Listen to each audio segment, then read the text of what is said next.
Olá, o Onofrecast no ar, mais um programa com temas mais sensíveis, que é a nossa proposta aqui.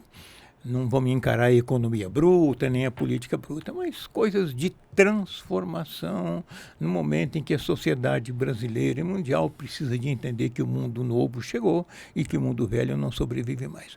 Para conversar sobre um tema delicadíssimo do momento, que é a questão ambiental, eu convidei a secretária de Meio Ambiente do Governo do Estado, minha querida amiga Maureen Lazzaretti, para uma conversa mais filosófica em torno do meio ambiente.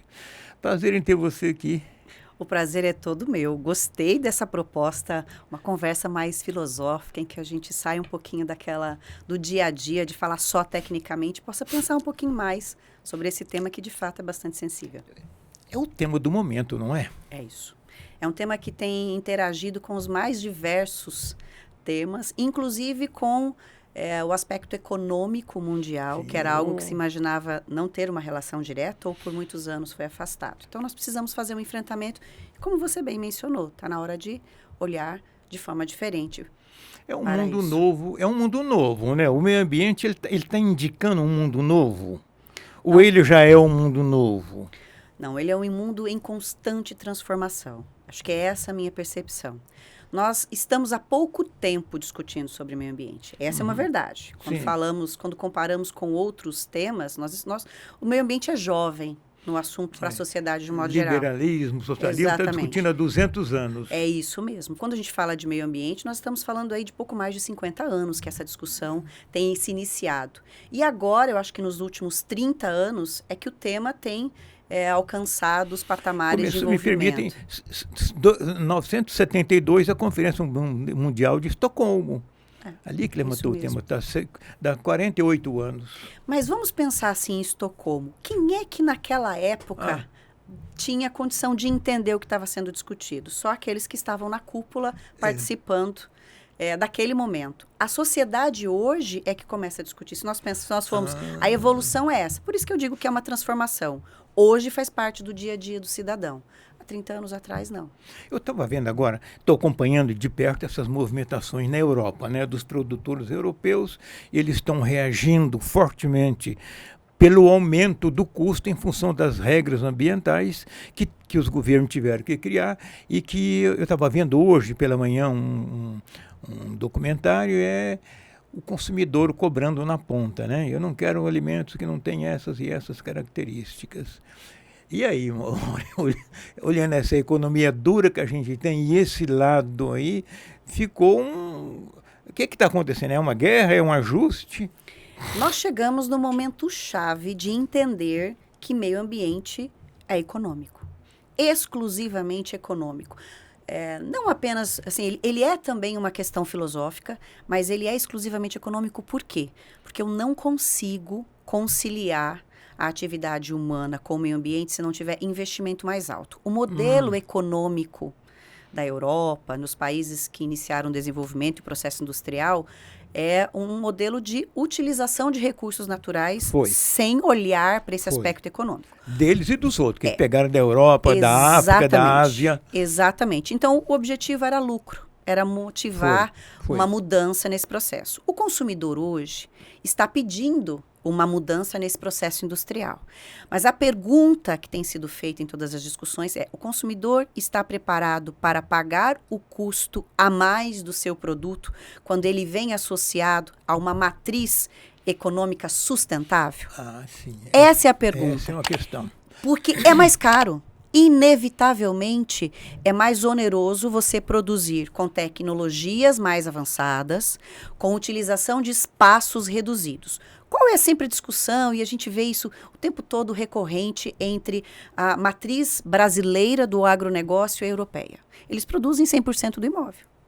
Nós produzimos, e é essa discussão aqui da Amazônia, em 80%, no restante do país, na Amazônia Legal em 20% ou 65%, se nós estivermos falando de Cerrado. É muito mais oneroso produzir conservando o meio ambiente, preservando esse percentual. Na França parece que é 4%. Exatamente. Em alguns países, mas nunca, em hipótese alguma, podemos comparar com qualquer outro país do mundo. A matriz de proteção é tão grande quanto a do Brasil. O que nós achamos ótimo. Mas a pergunta que nós vamos ter que começar a fazer e conscientizar a população é: a exigência dessa matriz vai alterar o preço do produto. Ah, vai. E o grande problema dos produtos da Amazônia é que quando eles competem com outros produtos de outros locais, ele é mais caro. E há uma resistência do consumidor em pagar mais caro. Todos nós somos consumidores. Nós temos. Esse processo de transformação contínua, ele vai acontecer. E eu espero que, de fato, a gente consiga agregar valor aos produtos que têm uma matriz na sua industrialização sustentável. Com isso, o Brasil vai ser o país do mundo com a melhor performance. Pegando esse gancho seu, eu estou acompanhando assim, bem de perto o que está acontecendo na Europa, naqueles 5, 6 países, né? Paris tomada por tratores, aqueles tratores monstruosos para uma propriedade de 50 hectares. Aqui só tem um tratorzão quem tem 2, 3 mil hectares. Porque lá o subsídio é muito pesado no óleo diesel, na compra da máquina, na troca da máquina com 2, 3 anos de uso, tudo subsidiado. Enfim, sem a exigência ambiental que tem aqui. E o que me parece é que eles estão jogando tudo agora nas costas do governo. Resolvam o nosso problema. E a contradição chegou lá. E em grande parte é por conta deles mesmos, que incentivaram o consumidor a exigir uma preservação maior. Aí vem a guerra da Ucrânia, um problema grave de energia, a indústria enfraquece e o agro se torna o principal ponto deles, agora ficou caro. E os produtores reagem. Eu vejo isso uma grande contradição e vejo que muda o eixo, pegando o que você disse, muda o eixo do mundo para cá. Você olha assim? Olho, eu não vejo a hora de que essas cobranças possam dar a oportunidade do Brasil de mostrar que a matriz que nós executamos aqui é a melhor do mundo, que concilia os dois interesses. A conservação e preservação dos recursos naturais com a produção. E que nós possamos agregar valor ao nosso produto. Eu acho positivo o consumidor fazer essa exigência. Porque a única forma que nós temos de que forçar os países desenvolvidos a mudar a sua matriz. Aí eles vão perceber que é caro. Isso, por sua vez, afeta muito a economia, né? Afeta. Ou muda ou muda. Exatamente esse o ponto. Porque a exigência que o consumidor está fazendo, para nós estamos acostumados. Isso está fazendo parte do nosso dia a dia, Sim, concorda? Mas concordo. Isso não acontece nos outros países. Lá, o foco sempre foi o lucro ou Sim. subsidiar outros países para que eles preservem para continuar a produção a se manter da mesma forma. Nós estamos mudando, estamos transformando a percepção da sociedade e é ela que vai impulsionar essa mudança. Eu vejo a Europa vítima dela mesma. Ela vai ser vítima dela mesma. O que ela imagina que é um processo só para forçar os países desenvolvidos, acaba se transformando em algo que está cobrando da própria Europa. A sociedade não vai mais aceitar essa discussão só nas COPs de que eu exijo que os países em desenvolvimento não promovam uma matriz idêntica à dos países desenvolvidos. Não, a conta vai vir para os países desenvolvidos. Maurinho, eu fui a 2 conferências de meio ambiente. A de Bali, na Indonésia, e depois na Dinamarca, ou na Noruega, já não. Dinamarca foi. Muito romantismo disfarçado de picaretagem. Os países europeus, aquela coisa de nós não temos responsabilidade, nós fazemos a nossa parte, vocês que façam. Agora, a água bateu na bunda, né? Chegou um momento que não dá mais para disfarçar. O que aconteceu é que os países em desenvolvimento foram aprimorando seus mecanismos de mostrar o que eles fazem. Perseguidos por ele, né? Exatamente. Então, na reação, nós acabamos levando a verdade sobre os fatos. E é por isso que a gente insiste em ir para o mundo mostrar o que Mato Grosso faz. Porque nós somos um exemplo de um estado que tem dimensão de um país e que produz e que conserva o seu território em mais de 60%. Essa amostra, podemos chamar assim, essa água mole, em pedra dura, tanto bate até que fura, deu a percepção para muitos dos atores que participam dessas COPs e para a sociedade de que existe um modo diferente de produzir riqueza, que é o que nós estamos defendendo lá. Tem muito a se evoluir. Sim. Mas esse processo de mudança, ele já está acontecendo de forma real. Considerando o nosso caso Mato Grosso, é muito recente. A primeira grande safra de soja foi em 94. De lá para cá, são exatamente 30 anos. 30 anos não é nada. Os Estados Unidos gastaram 200 anos para evoluir a agricultura, nós evoluímos com 30. Assisti a uma palestra do presidente da Embrapa bem recente lá em Brasília, onde ele disse que dominamos a agricultura tropical no mundo. Tecnologia, modernidade e tal. Aí eu fico perguntando, Maureen, se o mundo europeu vai perder, assim, não, olhando o seu olhar de secretário de Meio Ambiente, com uma leitura muito boa que você tem, obrigatoriamente tem que ter, porque você teve na última conferência lá no Dubai, né? Não, no Egito, né? No Egito e depois em Dubai. Você viu lá o que está se pensando. E de lá para cá já mudou, né? Esse movimento europeu agora já mudou aquela visão. E, olhando para tudo isso, se nós formos capazes de fazer tanto em 30 anos, a gente dá aula para o mundo, né? É isso que nós sempre defendemos. É isso que o governador posiciona, é isso que eu, quando me manifesto, posiciono de forma concreta, mostrando dados, mostrando números. E é por isso que nos últimos 5 anos nós recebemos tantas visitas de embaixadores dos lugares mais diversos do mundo para conhecer o que o Mato Grosso faz. Porque quando nós mostramos dados, né, que o estado é o maior produtor de grãos do Brasil, superou a Argentina no último ano, Sim. foi o que nós colocamos em Dubai. E ainda assim, tem uma área tão gigante preservada, nós chamamos a atenção do mundo. E mostrar que é possível fazer diferente, isso, de fato, provoca reações. E são essas reações que nós estamos vendo no âmbito dos consumidores, dos próprios ambientalistas. O que eu fico imaginando aqui do ponto de vista do que a gente espera para o futuro, sabe? Eu espero, Onofre, que nós possamos aproximar, de fato, o cidadão do conhecimento real da agenda ambiental, comunicando bem, mostrando a realidade, sendo cada vez mais transparente, e que esse processo de transformação da sociedade, ele parta de qualquer cidadão e force as autoridades a investir, de fato, no modelo diferenciado. Isso muda o conceito de gestão, né? É isso mesmo, nós precisamos mudar. Sabe por que nós precisamos mudar? Porque essa matriz, inegavelmente, trouxe reflexos reais de mudanças do clima. E ela não volta. E ela não tem como voltar. Então, qual é a decisão que nós temos que tomar daqui para frente? É uma decisão que precisa ser razoável. Não dá para negar que nós temos um risco, né, e uma demanda por segurança alimentar real. O aumento da população é real, Sim, o aumento por alimento é real. É real. E se nós não prevermos uma forma de compatibilizar a manutenção das mudanças do clima com o aumento da produção e geração de alimentos, nós corremos 2 riscos. Primeiro, de transformar a produção de alimentos em uma prioridade, como acontece com a energia, a gente critica, né? Desmateia a floresta para geração de energia. E essa transformação do uso do solo pode gerar uma mudança climática que nem o aumento da área vai garantir o aumento da produção de alimentos.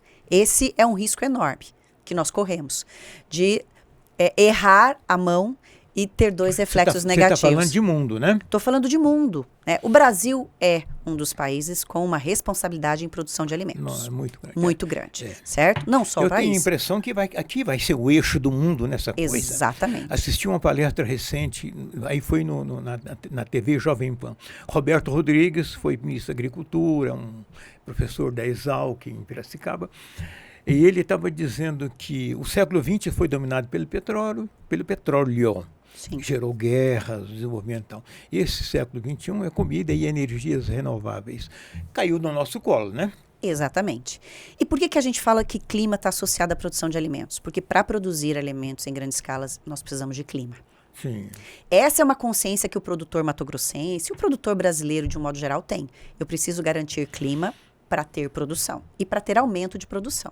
Então, nós temos que investir, sim, como o Brasil faz, e faz muito bem, faz melhor que qualquer outro país do mundo. E digo que faz até melhor que os Estados Unidos, porque nós conseguimos produzir muito mais com a tecnologia. Eu conheço bem lá a produção deles em vários momentos, e até na questão ambiental. Uma época eu viajei com o governador Dante Oliveira num avião daqueles de asa alta. Nós descemos o rio Mississippi, um trecho de uns 50 quilômetros. Não tem uma árvorezinha do lado.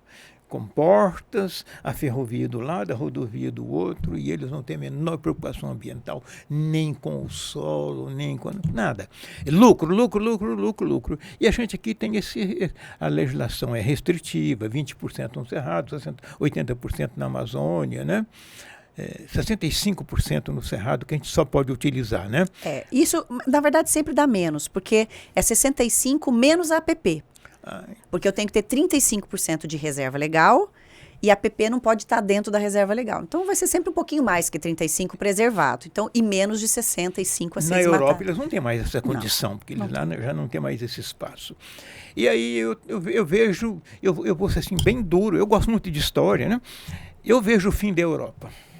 O domínio da Europa sobre o mundo, e a agricultura é o principal ponto que eles vão naufragar. Eu também entendo que essa matriz que a Europa tem conduzido como a correta, ela não está adequada para o mundo moderno. Eles vão ter que mudar a sua percepção. E joga no nosso colo, né? Mas hoje nós não somos mais bobinhos. O Brasil já não é mais. Nós precisamos melhorar, talvez, a nosso discurso. Existem muito espaço para melhoria, mas hoje o país já se posiciona tanto no âmbito nacional como no âmbito dos binacionais, dos estados, nós temos, do subnacional, nós temos nos posicionado. Outro dia sentou nessa cadeira que você está, o presidente da ProSoja, naquele momento, o Cadori.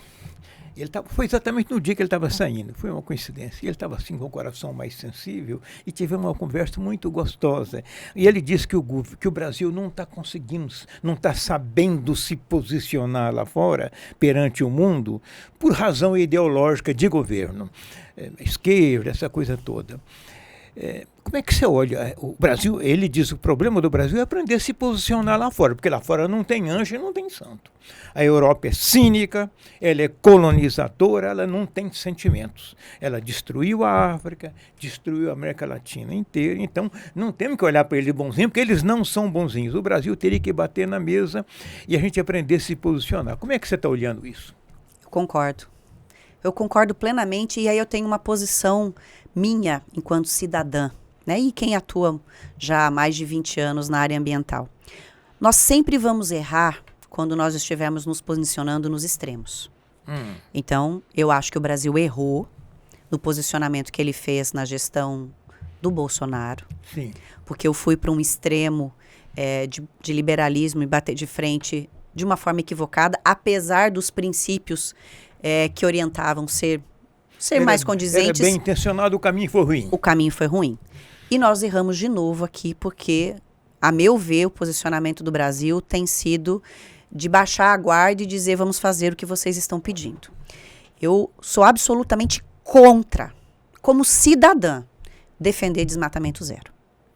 Sou absolutamente contra. Acho que tá? Isso não cabe mais, né? Da forma como vem sendo feito. Eu me posicionei claramente na última reunião do CONAMA, está gravado, está disponibilizado, quando na agenda ambiental proposta estava consignando que a meta para todos os órgãos do CISNAMA, que envolve União, Estados e Municípios, era de redução do desmatamento legal em 50%. O ilegal, ilegal. O ilegal, eu acho que é zero. Ninguém, né, não há como pactuar com isso. Mas o legal, eu sou absolutamente contra por duas razões. Primeiro, que nós temos uma legislação brasileira que é a mais rigorosa do mundo, isso todo mundo conhece. Num segundo momento, a propriedade gerar renda, gerar o impacto e a sua função social é essencial. Nós até podemos, sim, criar mecanismos para o desmatamento evitado, remunerando, criando alternativas para que a área que poderia ser suprimida, ela ter outra utilidade. Mas não uma meta genérica que evite, inclusive, a possibilidade do produtor receber por esta área que ele está mantendo. Isso é pressão de fora? Eu entendo que é pressão de fora, é uma forma equivocada de comunicar. Porque depois que nós fizemos a insurgência via ABEMA, a explicação que foi dada, não, mas não é esse o mecanismo, nós queremos criar instrumentos financeiros. Mas isso não estava escrito. Certo? Se não está escrito, não tem como a sociedade compreender. Não. Certo? Criar mecanismos financeiros, eu concordo. Toda a discussão que nós fizemos desde a COP de Paris, do famigerado artigo 6º, que precisa ser regulamentado, o Brasil defendeu, os estados defenderam que a reserva legal tem que ser remunerada. Sim, é claro. Mas ela não é remunerada hoje. Não. Essa manutenção não é remunerada. Se nós mudarmos... Então, hoje o Brasil já paga a conta sozinho. Sim, Nós pagamos a paga. conta da preservação e contribuímos com o mundo. E o mundo dependente Ponto. da gente. Dependente né? do Brasil. Se o Brasil sair da produção de alimento, a segurança alimentar do mundo vai pro buraco. Mas nós pagamos a conta. O nosso alimento não tem nenhum diferencial de custo do alimento produzido nos Estados Unidos. Só fazendo um comparativo, certo? Então, nós estamos pagando essa conta. O brasileiro está pagando a conta. Se nós estabelecermos novamente uma política de desmatamento zero, eu vou simplesmente anular a possibilidade de recebimento de recursos financeiros por uma área que possa ser eventualmente mantida na vegetação. Não estou defendendo o desmatamento ou atuando contra o desmatamento evitado, a proteção. Eu só estou dizendo que ele tem que gerar renda. É isso que ele precisa fazer. Tem que ter mecanismos financeiros de compensação desse recurso que gere renda para as famílias. Proteger a floresta, o Pantanal, o Cerrado é oneroso. Todo cidadão não precisa ser um produtor rural. Todo mundo sabe que é oneroso. Então, eu tenho que gerar renda. E qual é o papel do poder público? Fomentar a geração de renda. A proteção do meio ambiente é excelente, é necessária. Mas eu tenho que ter mecanismos reais e que não ofendam o próprio Código Florestal que foi tão amplamente discutido. Foi. Essa é a minha insurgência em relação à forma como nós comunicamos. A forma de comunicar é, olha, nós queremos evitar o desmatamento, mas precisa haver uma contraprestação, uma remuneração por isso. Você considera a segurança alimentar que o Brasil oferece ao mundo um serviço?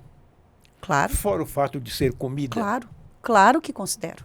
Então eles têm que pagar pelo custo global disso aí, esse que o é a ponto. produção efetiva e a conservação efetiva. É isso. Eu penso, quero viver ainda, né, para que a gente possa incluir na matriz que vai avaliar a posição de um país vamos dizer assim, no mundo do ponto de vista econômico, que as riquezas de biodiversidade, o que ele contribui para a conservação do meio ambiente seja valorado. Seja um valor.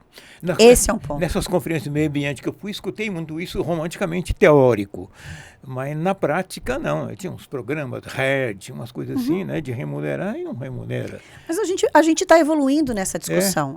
Nós precisamos fazer esse processo de transformação, considerar e criar um mecanismo de valoração. Hoje a gente já tem, de certa forma, correto ou não, iniciamos a discussão de valorizar pelo carbono. Mas já estamos trabalhando no que a gente chama de o crédito de biodiversidade. Sim, tá certo. Porque é mais amplo. É muito mais amplo, mas é tão importante quanto.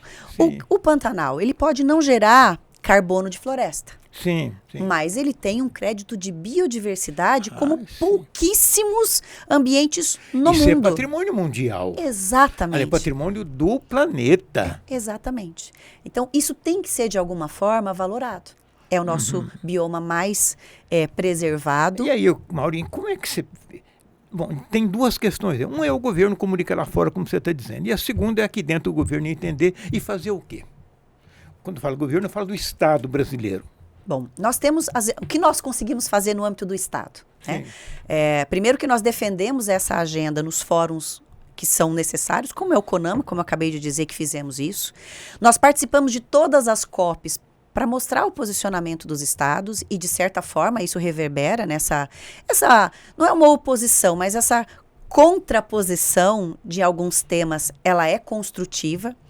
E do ponto de vista da organização interna, nós contribuímos para a construção de normas, nós nos posicionamos na COP não só do clima, mas tem uma COP que as pessoas pouco conhecem, que é a COP da biodiversidade, onde se discutem a cada 2 anos essas situações, como criar remuneração para a biodiversidade, como manter, preservar, restaurar a biodiversidade, quais espécies estão ameaçadas, são vulneráveis, quais os mecanismos de preservação dessas espécies. O olhar do mundo sobre a Amazônia é biodiversidade. Mas a gente discute muito mais, as pessoas estão acostumadas com o clima. Eles sabem o valor que tem. É esse o ponto. É esse o ponto. Já nas outras áreas, não. Eles ficam com restrições. Hoje a posição de Mato Grosso é percebida no mundo inteiro. Não tem como ser diferente. proporcional à questão da defesa ambiental, disso que você falou, da biodiversidade, da produção, da remuneração da parte preservada. Como é que você tem conseguido falar isso lá fora? Ou nos fóruns que você participa? Sempre com uma mensagem que nós entendemos do ponto de vista principiológico, né, do meio ambiente. A gente romantiza um pouco o conceito de desenvolvimento sustentável, certo? O que nós estabelecemos como estratégia para o Estado é mostrar que, na prática, o desenvolvimento sustentável se materializa numa matriz que permite produzir e conservar. Tanto que a mensagem que nós levamos em todos os materiais, que ela está em todas os nossos posicionamentos, ele é Mato Grosso que conserva, Mato Grosso que produz. Isso é o que nós mostramos lá fora. A nossa matriz é rígida contra a ilegalidade, então nós defendemos o legal e combatemos fortemente o ilícito, mas também trabalhamos para garantir que essa produção, dentro dos parâmetros legais, ela possa ganhar divisas e o olhar do mundo. Deixa eu te perguntar, você disse que vem muitas comissões aqui para verificar. Acabamos de receber a França. A França, é? Semana passada.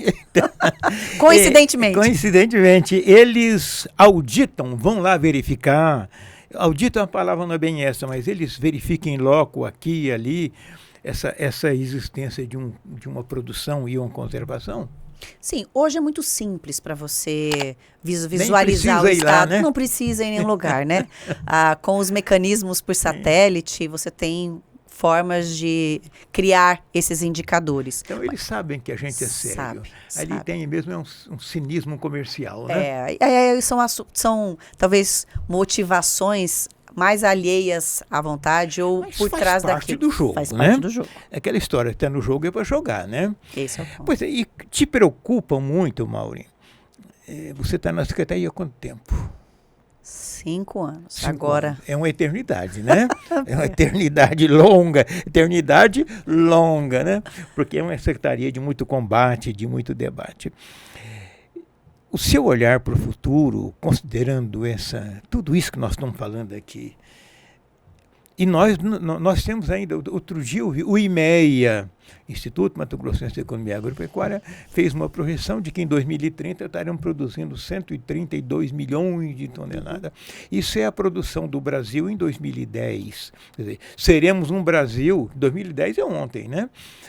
Aí como é que você olha para essa equação toda, meio ambiente, conservação, pressão externa e aumento de produção? É um negócio meio louco, não é? É um desafio gigante. É um desafio gigante. Mas hoje, depois de 5 anos à frente da Secretaria, na gestão da Secretaria, e como presidente da ABEMA também, entendendo um pouquinho essa dinâmica nos outros estados brasileiros, eu posso dizer que eu tenho confiança de que, seguindo essa linha que tem sido construída dentro do estado, nós teremos condições, sim, de chegar a essa produção sem ampliação significativa do que nós já fazemos hoje. Quando nós planejamos o futuro do Estado, e quando eu digo planejamento, de fato até 2035, nosso plano para o carbono neutro, ele tem 12 ações lá prioritárias e elas incluem o aumento da produtividade nas áreas já abertas, o aumento da capacidade de produção com a recuperação de áreas degradadas, com integração lavoura, pecuária e floresta e com a pesquisa, porque aí, obviamente, a Embrapa e outras instituições são extremamente importantes para que a gente possa aumentar essa produção. Eu tenho uma esperança, eu sou muito otimista por natureza, eu tenho esperança de que o Mato Grosso será o modelo para o mundo. Eu já acho que ele é. Para quem esteve em muitos locais do mundo falando do Estado, e eu percebo o olhar das pessoas quando nós mostramos o que é o Estado, a surpresa das pessoas. Você sabe, eu rodei bem o mundo, e essa questão ambiental, eu me preocupo com ela desde a década de 70. Acompanhar para entender, não sou ambientalista, não tem nada, mas eu acompanho, porque em algum momento eu entendi que a industrialização excessiva, a urbanização excessiva, tudo isso ia gerar consequências no planeta e gerou mesmo, né? Sim. Sem exageros de radicalização, mas sem gerou. romantismo. Eu sempre olhei que em algum momento a gente iria, pela circunstância do Brasil, território, essa coisa toda, água, recursos naturais, eu entendi que a gente ia assumir uma liderança mundial na condução dessa tese de que é possível ser produtivo, é possível ser desenvolvido e é possível ser ambientalista correto, ambientalmente correto, aliás. Sim. Estamos caminhando nessa direção, não estamos? Eu tenho essa mesma percepção que você tem. Eu tenho essa imagem e um pensamento de que o Brasil tem as melhores condições do mundo para fazer. A Europa não tem mais, os Estados Unidos não tem mais, a Ásia não tem mais. Ali na Ásia eles estão, a China está com a sua problemática interna ali e tal, produzindo a preço, só Deus sabe que é para ter garantias de segurança alimentar, mas é aqueles países, Indonésia, Tailândia, Malásia, ali vivendo uma agricultura, né? É isso mesmo. Então eu olho, os Estados Unidos, eles têm um problema muito sério, que as gerações envelheceram e ninguém quer ir para o campo mais, né?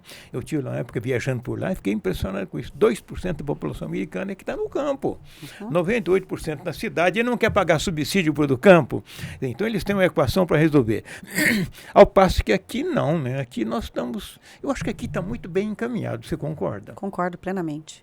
Eu acho que o que nós precisamos é manter o foco nessa linha de raciocínio de que nós temos que fortalecer aquilo que é a nossa vocação, que é a produção de alimentos. Claro, temos que melhorar a industrialização, a forma como vamos vender, para agregar valor, isso é importantíssimo para o futuro. Mas essa transformação está acontecendo. Eu acho que o Brasil acertou em investir em tecnologia para que a nossa produção seja adaptada às nossas condições, não só apenas em produção de alimentos, mas eu acho que o país e o estado de Mato Grosso se projeta muito nisso. Nós seremos vamos dizer assim, uma reserva de carbono para o momento futuro extraordinário. E é isso que o Estado tem, vamos dizer assim, focado em estabelecer matrizes de negócio que valorizem o trabalho do campo e aquele que conserva. Eu quero te perguntar uma coisa, seguindo o seu raciocínio, aproveitar. Os próximos governantes, não vamos falar de nomes aqui, os próximos governantes, tanto nacional quanto estadual, eles terão que planejar e pensar em... Não se pode mais falar em desenvolvimento pela construção de escola, ou hospital, ou fazer estrada. Tudo tem que estar olhando para uma matriz ambiental, econômica ambiental. Nada mais está solto. E o ponto de amarração, dentro de um curral de gado, lá no centro tem um esteio fincado, que é daí que as coisas resolvem. Esteio, nós temos o esteio, então, das próximas gestões, terá que ser um esteio ambiental, para todo o resto, então, funcionar. Estrada, escola, produção, educação, desenvolvimento social. Não tenho dúvida disso. E aí essa é uma das brincadeiras que a gente faz no âmbito do governo, que a secretaria é um pouco ingrata, a tarefa de ser secretário de meio ambiente é um pouco ingrato.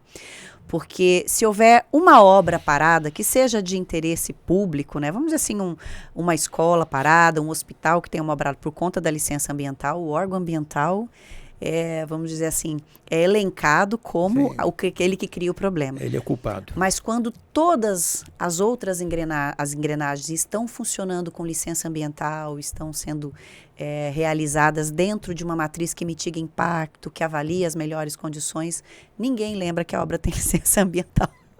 Então eu lhe digo que nós somos essenciais, porque nós podemos parar um país ou um estado, ou alavancar esse país, esse estado, para que ele se desenvolva dentro dessa matriz correta. É importantíssimo para qualquer governo pensar estrategicamente no seu planejamento ambiental, porque ele está ligado com todas as demais áreas. Isso é inegável.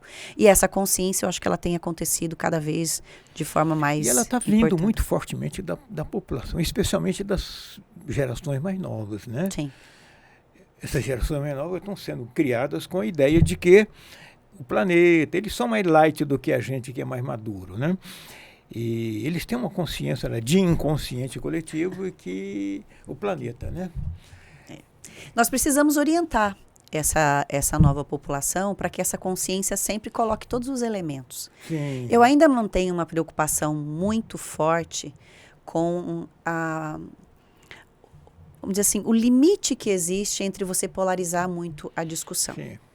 A gente corre um risco de que em qualquer gestão você volte a chegar aos extremos. Isso é muito ruim para a sociedade como um todo. Nós precisamos compreender o meio ambiente hoje não só como meio ambiente natural, mas também com o aspecto social Sim. e econômico junto. Essa matriz, ela precisa estar na cabeça das pessoas. Isso aí é a nova cara do planejamento de gestão. Esse é o ponto. Eu não queria estar nesse lugar. Invariavelmente a gente precisa lembrar em algumas discussões que os elementos não são mais dissociados. É impossível dissociar, porque esse foi um equívoco do passado que gerou alguns problemas que hoje a gente administra. Eu me recordo, Maurinho, sem nenhum tipo de crítica, apenas um registro histórico, quando o governador Júlio Campos assumiu, lá em 83, foi o segundo governador depois que se dividiu o Estado, o slogan dele era 40 anos em 4 de progresso. 4 de progresso em 40 anos. 40 anos de progresso em 4 de gestão. Ou seja, vamos que vamos. Uhum. A qualquer preço, porque, né, você imagina, hoje está completamente fora de discussão, né? 40 anos em 4 de progresso, como, né? Hoje, essa matriz precisaria ser avaliada em relação ao qual o impacto ambiental E que isso vai acontecer. Nem caberia mais esse slogan, né? Não. Apesar de que eu vou aqui fazer um elogio ao meu governador, o governador Mauro Mendes, ao nosso governador, porque nós estamos conseguindo fazer, no âmbito de vários aspectos, 40 anos em 5 anos de gestão. Quando nós pensamos a evolução que nós tivemos na infraestrutura, na educação, na saúde, mas tem esse olhar do aspecto ambiental envolvido. Mas não é fácil. E, obviamente, que talvez para aquela realidade, transportar aquela realidade para hoje seria muito difícil, seria muito difícil. Eu queria aproveitar que o nosso tempo está chegando ao final, foi tão rápido, né? Foi muito Mas para te perguntar, daqui a 10 anos eu vou estar vivo. E você vai estar, jovem como vai estar muito mais vivo do que eu, o que talvez esteja um pouquinho caduco, mas eu estarei lá. E eu quero ver isso acontecer, porque imagina, até hoje eu vim dessa trajetória toda. Então, imagine 10 anos para frente, com o seu conhecimento de atualmente. O que você enxerga? Falando do ponto de vista ambiental e desenvolvimento econômico, social. Bom, eu enxergo, imagino e prospecto que isso aconteça, que nós possamos aqui, olhando para o território do estado de Mato Grosso, consolidar todas as iniciativas que estão sendo realizadas no âmbito não só do poder público, mas também do setor privado, para projetar o nosso estado como exemplo para o mundo de desenvolvimento econômico, social, com respeito às regras ambientais. Esse é todo o planejamento, e o planejamento do Estado inclui os próximos 10 anos. E espero também que essa mesma noção seja estendida ao governo federal, que a gente tenha uma melhoria aí nessa matriz que conduz as políticas públicas do ponto de vista federal, e que isso se torne, vamos dizer assim, uma regra ou um movimento de engrenagens perene, que ele se mantenha, essa nova concepção, esse novo olhar, com um aspecto importantíssimo, que a gente possa agregar valor diferenciado àquilo que nós produzimos no estado de Mato Grosso, para que aqueles que colonizaram o nosso estado, que contribuíram para o que o estado eles possam ser reconhecidos. Às vezes a gente trabalha por dinheiro, mas nós também trabalhamos por reconhecimento moral e ético. E o setor produtivo como um todo. Eu não estou aqui falando de A ou B, mas eu estou falando da produção. Ela é estigmatizada demais. O setor produtivo, ele... como se não houvesse nenhum ideal nela, né? Exatamente. E não é assim que eu vejo o setor produtivo de Mato Grosso. A gente sempre vai ter uma maçãzinha podre, mas isso é menos de 1% do Maurinho, total. Eu cheguei em Mato Grosso em 76, ainda não tinha agronegócio, vi nascer e acompanhei. Estamos na terceira geração dos pioneiros que vieram na década de 70. É gente que estudou em Harvard. Né? Ele tem um olhar de negócio, mas o ideal da nova terra, né, de quando os pais vieram, está muito recente. Isso ainda não apagou. Né? como apagou nos Estados Unidos, na Europa. Nos Estados Unidos é negócio, negócio, negócio. Eu acho que isso não Aqui vai ainda acontecer não. aqui. Aqui o sobrenome ainda pesa. Exato. Porque eu vim do Rio Grande do Sul, a gente era colônia, hoje tem uma área grande. Quando fala isso, está falando de amor. Isso. É de valores de princípio. E eu tenho convicção de que se perguntar para qualquer produtor rural, qualquer empreendedor, qualquer industriário no estado de Mato Grosso, ele vai dizer, eu gostaria muito de que reconhecessem todo o esforço e investimento que nós fazemos na matriz ambiental da nossa produção. É isso que eu espero para os próximos 10 anos. Que nós tenhamos o reconhecimento. Porque fazer nós já fazemos. O que falta é que a gente consiga comunicar e fazer esse processo de transformação. Então, esse comunicar é prioridade de agora, né? Na verdade, você disse lá atrás, é aprender a comunicar. Porque também é novo, né? Também é novo. É aprender a comunicar, é aprender a levar a informação correta para o mundo.